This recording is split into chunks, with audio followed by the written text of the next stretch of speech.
سورہ بلد بسم اللہ الرحمن الرحیم لا اقسم بہذا البلد وانت حل بہذا البلد وولد وما ولد لقد خلقنا الانسان فی کبد ایحسب ان لن یقدر علیہ احد یقول اہلکت مالا لبدا ایحسب ان لم یراہ احد الم نجعل لہ عینین ولسانا وشفتین وہدینہ النجدین فلقتحم العقبہ وما ادراک ما العقبہ فک رقبہ او اطعام فی یوم ذی مسغبہ یتیما ذا مقربہ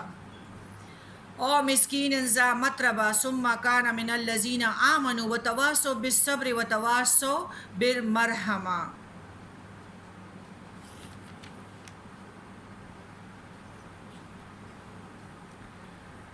نبی کریم صلی اللہ علیہ وسلم خود فرماتے ہیں کہ اس صورت کا نزول اس وقت ہوا جہاں نبی کریم صلی اللہ علیہ وسلم کا مکہ میں قیام تھا۔ آپ صلی اللہ علیہ وسلم کی پیدائش بھی یہی ہوئی ہے۔ اللہ نے آپ کو مولد اور مسکن کی قسم کھائی جس سے اس کی عظمت کی مزید وضاحت ہوتی ہے۔ جب مکہ فتح ہوا اس وقت اللہ نے نبی کریم صلی اللہ علیہ وسلم کے لیے اس کے بلد یعنی حرام میں قتال کو حلال فرما دیا، جبکہ اس میں لڑائی کی اجازت نہیں تھی۔ حدیث میں ہے کہ نبی کریم صلی اللہ علیہ وسلم نے فرمایا اس شہر کو اللہ نے اس وقت سے حرمت والا بنایا ہے جب سے اس نے آسمان اور زمین پیدا کیے، پس یہ اللہ کی ٹھہری ہوئی حرمت سے قیامت تک حرام ہے۔ نہ اس کا درخت کاٹا جائے نہ اس کے کاٹنے یا کانٹے اکیڑ دیے جائے۔ میرے لیے اسے صرف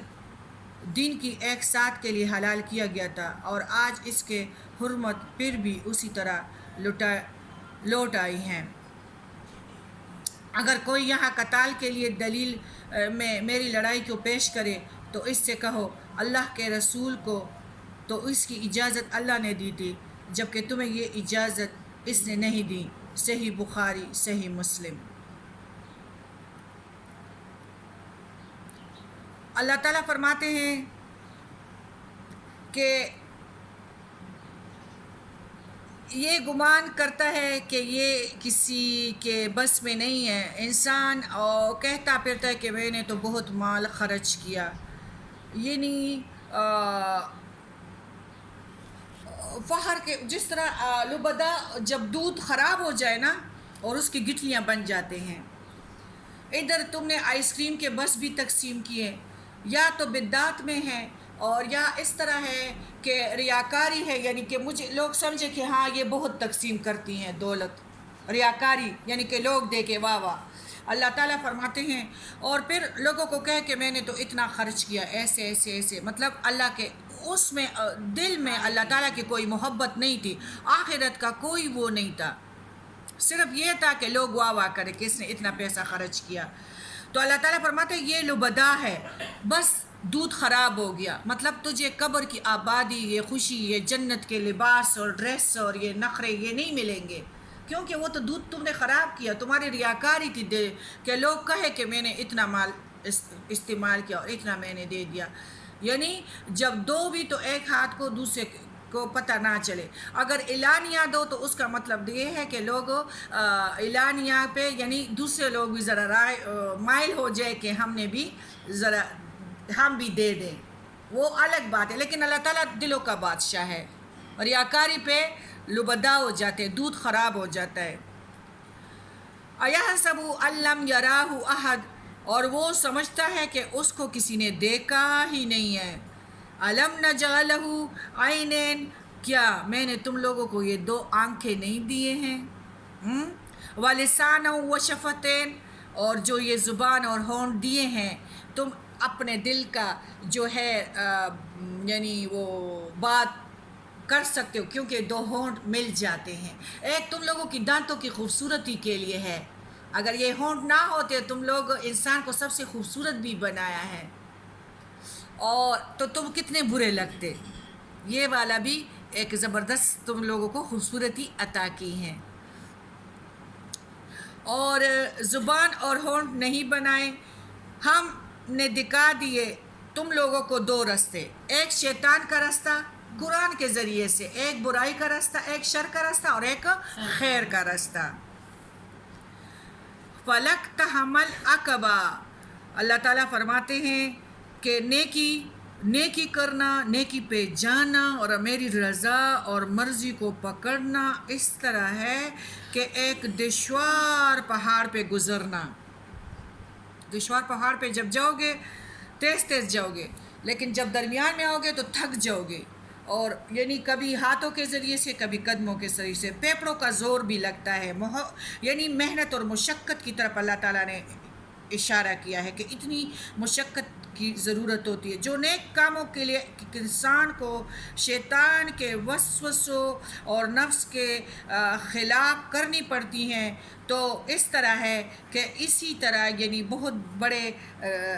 گھاٹی پہ چڑھنے کے لیے جس طرح سخت جدوجہد ہوتی ہے، اس طرح نفس کے خلاف جہاد کے لیے بھی اتنے سخت جدوجہد کی ضرورت پڑتی ہے۔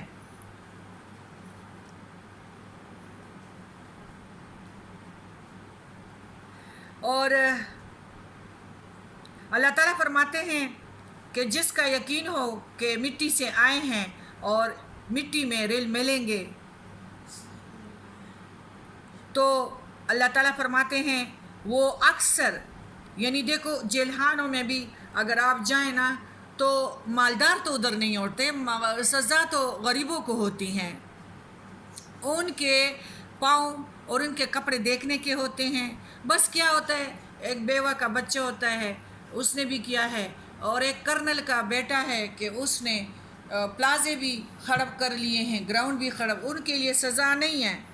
ایک غریب جو ہے اس نے ہو سکتا ہے کہ کسی تندور سے کوئی کٹورا لیا تھا کوئی وہ، تو اس کو پکڑا ہے، تو وہ اس کی جو بیوہ ماں ہے اس کے لیے وہ مزدوری کرتا تھا، تو وہ 20,000 جرمانے پہ ابھی اس جیل میں ہے اور ادھر کے چمن سے ہی کر رہا ہے۔ تو اللہ تعالیٰ فرماتے ہیں کہ جاؤ ایسے لوگوں کو بھی حکماؤں سے آزاد کرو، ان کے 20,000 ہوں گے، 15,000 ہوں گے، وہ دے دو اور ان کے گردن بھی آزاد کرو۔ آج آپ جائیں تو بہت سارے سیشن میں آپ غریبوں کو ہتھ کڑیوں میں دیکھیں گے۔ غریب کے لیے حکومت ہے، مالدار کے لیے نہیں ہے۔ اور جاؤ ایسے قیدیوں کو آزاد کرو،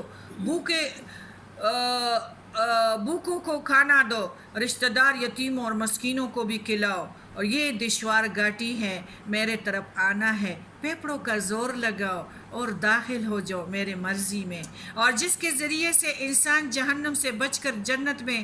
جا پہنچے گا تو وہ غریبوں کی کفالت کرے، یتیموں کی کرے، اور ویسے ہی یہ بڑے اجر کے کام ہیں۔ لیکن اگر وہ رشتہ دار بھی ہو تو اس کی کفالت کا اجر دگنا ہے، ایک صدقے کا اور دوسرا صلہ رحمی کا۔ اسی طرح احادیث میں غلام آزاد کرنے کا بھی حکم ہے، اور جو قرضدار ہے اس بوجھ سے اس کو نجات دلانے کے لیے بھی ہے کہ جو یعنی اس کے قرض کو ختم کر دو، قرض حسنہ اس کو دو۔